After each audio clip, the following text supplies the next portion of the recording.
남편과 저는 연애 1년을 하다가 결혼 얘기가 오고 가게 되면서 사귄 지 1년이 되다 보니 외모는 별 관심이 없게 되고 그 사람을 바라보게 되더라고요.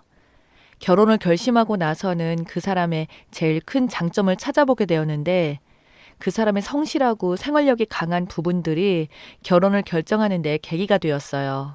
그래서 제 나이 27살, 남편 나이 30에 결혼을 했습니다. 신혼여행도 여느 신혼부부처럼 잘 다녀오고 같이 사는데 별 문제가 없었습니다. 그런데 시간이 갈수록 남편이 돈 쓰는 것에 유난히 예민하더라고요. 그러다 보니 저도 어느 순간 돈 쓸 때마다 자꾸 남편 눈치를 보게 되었어요. 저는 결혼하고 직장 생활을 했었는데 아이가 생기면서 일을 쉬고 육아에만 전념을 했습니다. 그런데 저에게 소소하게 들어가는 것들은 일을 쉬고 하니까 남편한테 생활비를 받아서 생활을 했어요. 한동안은 결혼 전에 가지고 있던 비상금과 퇴직금, 나머지 적금, 조금 해놓은 것과 따로 조금 모아둔 돈으로 쓰고 살았어요. 아이가 생기니까 돈이 순식간에 사라지더군요. 어쨌든 그렇게 생활을 해오고 있었는데 그걸 알면서도 남편 놈은 자기 돈이 허투루 쓰일까봐 가정에 들어가는 모든 것을 참견하고 육아에 돈 들어가는 것에도 짜증을 내면서 애 하나만 키울 건데 자꾸 사지 말라고 하면서 돈이 들어가는 것이면 아예 관심을 가지려고도 안 하고 그 외의 곳에 관심을 전혀 가지려 하지 않았습니다. 하여튼 돈 얘기만 나오면 벌벌 떨었어요. 어쩔 수 없이 돈 쓰게 될 때 아까워하더라고요.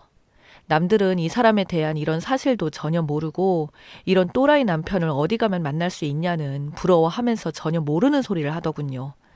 저는 혼자서만 속을 끓이는 게 너무 힘들어서 병원 치료도 열심히 다녀보고 했는데 호전되는 모습을 보이지 않자 병원에서는 남편과 함께 병원을 방문하기를 권하더라고요.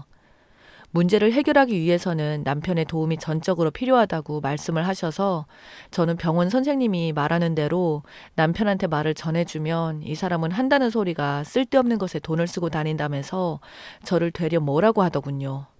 할 일 없이 집에만 있으니까 정신이 해이해져서 그러는 거라고 하면서 오히려 저를 두고 게으르라고 하면서 인신공격을 하는 겁니다. 그날은 저도 너무 속상해서 같이 싸우다 보니까 너무 심한 다툼을 하게 되었어요. 국내에서 저희를 모를 정도로 심하게 싸웠는데 그 이후로 아이가 충격을 받았는지 이상해서 병원을 갔거든요.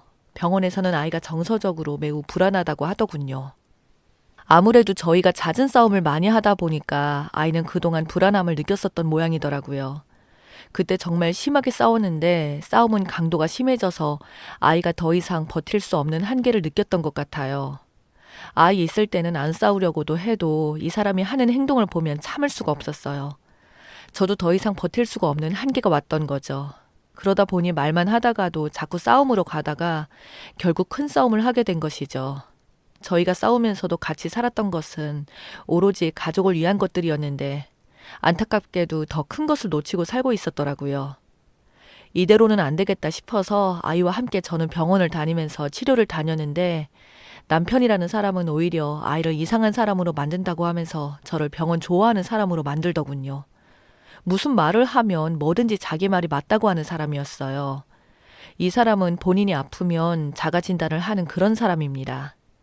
한 번은 제가 심하게 복통이 있어서 끙끙 앓고 있다가 안 되겠기에 응급실에 가려고 하니까 기가 막힌 게 화장실 가라고 하면서 너무 많이 먹어서 그런 거 아니냐고 하면서 쓸데없는 돈을 쓴다고 하더군요. 그날도 정말 싸우지 않으려고 버티고 버텼는데 그날 또 싸움이 터지고 말았습니다. 아이가 자고 있다가 놀래서 나와 우는 모습을 보니까 더는 이렇게 살면 안 되겠다는 생각이 들더라고요. 시댁에는 이런 일로 말하면 시어머니 한다는 소리가 배가 불러서 그런다는 겁니다. 그 외에도 남편 놈이 집안일에 전혀 신경을 써주지 않아서 시어머니랑 얘기도 종종 해보면 너는 집에서 놀면서 뭐가 그렇게 불만이 많니? 애비가 놀면서 집안일 하는 것 안 도와주는 것도 아니고 네 편하게 먹고 놀라고 혼자서 아둥바둥 돈 벌고 있지 않냐? 시어머니와는 아예 말이 통하지 않는 사람입니다. 어머니한테 당신의 아들이 집에 아예 신경도 쓰지 않고 있다고 얘기하면 되려 저를 잡아먹을 기세를 하고 덤벼들어서 얘기한 것보단 몇 배로 잔소리를 들어야 하기 때문에 나중에 혈압이 올라서 뒤집어지거든요. 다 아니까 말하지 말아야지 하다가 순간 실수로 저도 힘들어요. 하루 종일 아이 놀아주는 거 쉬운 거 아니에요.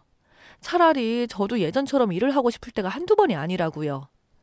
네가 집에서 애를 봐야지 애비가 맘 놓고 일할 거 아니냐. 그리고 집에 와서는 쉬어야 하는데 둘이 일하면 우리 아들 힘들어서 안 된다. 그럼 일한다고 도와주는 것도 안 되고 같이 일한다고 육아 도와달라고 할까봐 그것도 안 된다고 하면 도대체 저는 집에서 못 살겠네요. 남자가 큰일을 하면 그래야지. 여자들이나 하는 것들을 내 아들에게 시키려고 하냐? 난 절대로 그런 거 시키지 않았다. 누가 보면 저희 남편이 대단한 일을 하는 사람으로 알겠더라고요. 그냥 굶어 죽지 않을 만큼의 월급 주는 작은 회사에 다니고 있는데 시어머니는 당신 아들 얘기만 나오면 아주 대단한 사람인 것처럼 아들을 치켜 세우세요. 저는 남편이 작은 회사에 다니고 열심히 일 다니는 것에 불만 없고 감사하면서 살고 있었죠. 그런데 자꾸 돈 쓰는 거에 너무 목숨 걸고 하니까 숨 막히고 무엇보다 어찌됐던 가정을 이루었으면 가정에도 신경을 쓰고 충실해야 하는 거 아니냐고요. 이 사람이란 사람은 육아도 단독적으로 내 몫이라고 생각하고 있고 시댁도 오로지 저만 잘하면 된다는 생각을 가지고 있으며 자기는 오로지 돈만 벌면 된다는 사람입니다. 그러면서 제가 힘들다고 하면 늘 제가 부럽다고 하는 거예요. 자기도 저처럼 집에서 놀고 있으면서 애만 키우고 싶다나 뭐라나. 그래서 한 번은 이런 말 자꾸 듣는 것도 싫고 제가 꼭 이놈한테 빌부터 사는 것 같은 더러운 기분이 자꾸 들기도 하고 해서 한 번 정도는 코를 납작하게 만들어주고 싶어서 큰맘 먹고 남편을 진짜 쉬게 하고 제가 다시 일을 시작한 적이 있었는데 세상에 이놈이 아이가 아프면 병원도 저보고 가달라고 회사에서 하는 것도 다 접어두고 챙겨달라고 하는 겁니다. 저는 오히려 일을 몇 배로 더 하게 되어서 제가 심하게 아픈 적이 있었어요. 그래도 오기로 끝까지 아픈 몸을 이끌고 일을 다녔습니다. 그런데 이런 노력에도 불구하고 사정이 생겨서 일을 그만두게 되었어요. 다른 것도 아닌 아이가 심하게 아프면서 아이가 저를 찾아서 어쩔 수 없이 저는 다니던 회사를 그만두고 다시 육아와 살림을 하게 되었습니다. 살림을 시작하면서 남편은 제가 일할 때 저한테 다 말하고 했던 행동을 생각하니 지금도 화가 나네요. 이놈은 아이를 유치원에 보내놓고 하루 종일 게임만 하면서 집안일은 손을 대지 않고 잠만 자고 있다가 아이가 하원에서 오면 폰을 아이에게 쥐어주고 TV만 보고 놀고 있다가 제가 퇴근하고 나면 아이까지 봐달라고 했던 사람이어서 거기에다가 아이를 씻기지도 않고 집안만 난장판이 되어 있었거든요.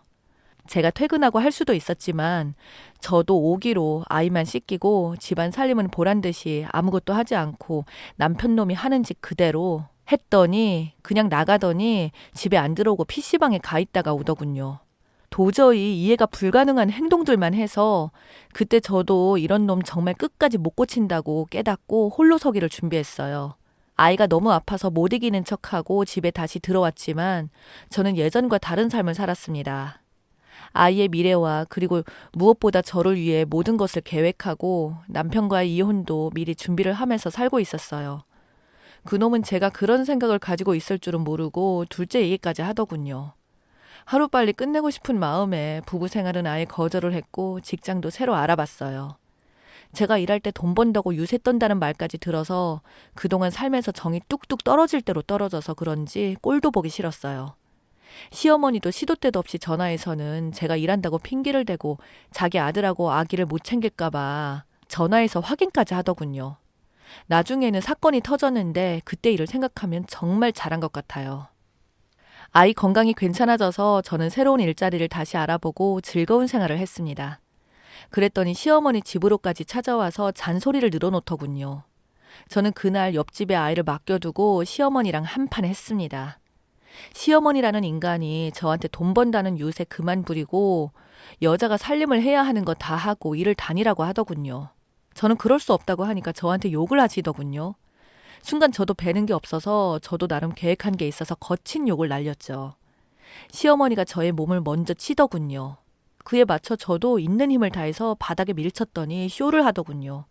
가슴을 쥐어잡고 숨이 안 쉬어진다고 울고불고 하더군요. 때마침 남편 놈이 들어왔고 그놈이 대충 상황을 파악하고 갑자기 한 대 쳤어요. 물론 저도 참지 않고 이놈이 먼저 선방을 날렸기 때문에 제 손도 남편으로 향했죠. 순식간에 당한 남편 놈은 저를 한 대 더 쳤지만 제가 피해서 제대로 맞지는 않았어요.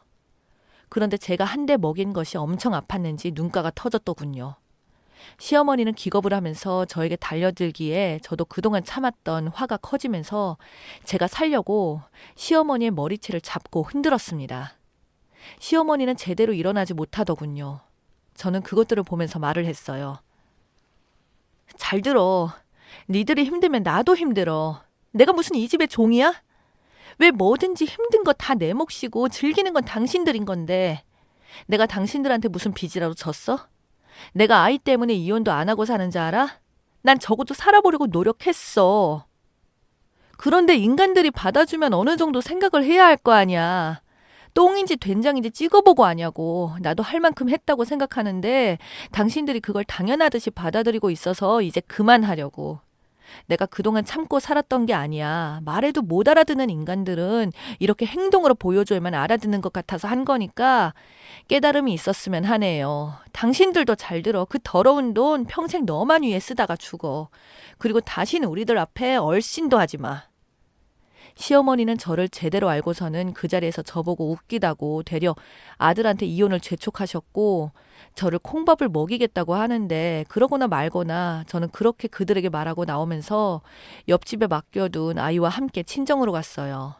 친정에서는 모든 사실을 알고 이혼이 답이라고 하시면서 그놈 가만 안 두겠다고 하셨는데 더 이상 그들과 엮여봤자 좋지 않을 것 같다고 아버지를 말리고 그냥 법적으로 도움을 받을 수 있는 것을 알았어요. 시어머니와 남편을 다시 만났을 때 시어머니는 위자료 한 푼도 주지 말고 내쫓아 버리라고 하셨는데 다행스럽게 위자료와 양육권도 가질 수 있었어요. 그렇게 지긋지긋한 인간들의 잔소리와 이기적인 사람들과의 인연이 끝났습니다. 이혼하고 혼자서 아이 키우면서 살려고 했는데 친정 부모님이 그렇게 살다 보면 아이 때문에 나중에 흐지부지 하면서 다시 살게 된다면서 혼자 사는 것을 끝까지 반대하셔서 죄송하게도 함께 사는 것을 선택해서 살고 있어요.